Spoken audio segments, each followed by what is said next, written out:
This year, I launched a mobile novel called Contacts.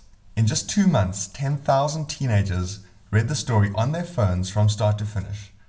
If Contacts was a printed book, it would be a triple bestseller.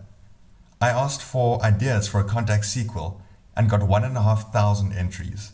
From those and from the comments left on the Mobi site, I can see that the readers loved the story, they engaged with it and with the characters. So what have we learned from Contacts? Basically that this is the ebook reader of Africa. It's the word processor of Africa.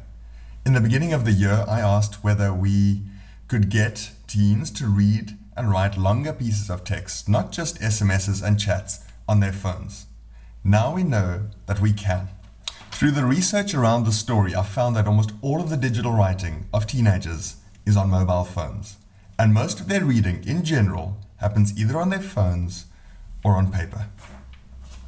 But despite this massive opportunity to reach teens through the device that they love most, almost no one is doing it. In a country where 51% of households don't have a single leisure book in them, and 90% of teens have access to a cell phone, this is an opportunity that cannot be missed. So this is what I believe must happen. 1, we need to publish more stories. There are 3 M-novels in South Africa. Contacts is one of them. I will publish 100 public domain books on mobile phones and allow anyone to contribute to that library for mobile phones. It's not enough that there are public domain texts on Project Gutenberg. Our teens don't access that. They don't know how to access that.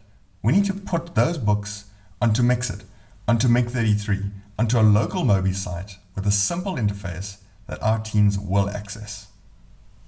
Secondly, we need to grow Contacts. It's been an incredible success story, and the kids have asked for more. I've had hundreds of messages, text messages, phone calls, from kids leaving comments saying, please give us more stories, where's the next Contacts?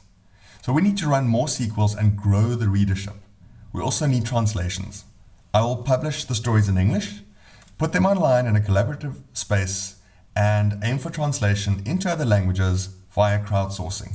So I will push for that. I will contact universities and translation services and actively seek crowdsourced translations of that and give those translated versions prominence and exposure on mobile phones. Basically, if we have one very successful M-novel with high readership like Contacts, it's a very powerful way to get other people into this space, like publishers, like authors, like teachers. And then thirdly, we need to provide a space for teens to do their own writing, whether it's stories or lyrics or poems. The teens that I've worked with have asked for this again and again. It's a model that's very successful in Japan, a mobile self-publishing platform, and we need one here.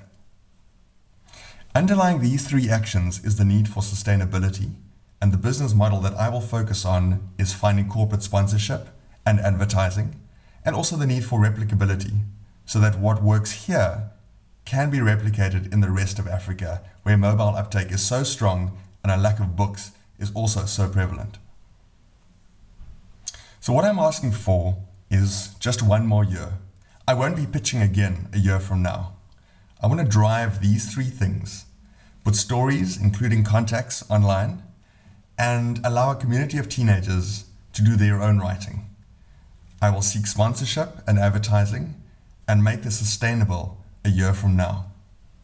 Books are unaffordable and unavailable to teenagers in South Africa.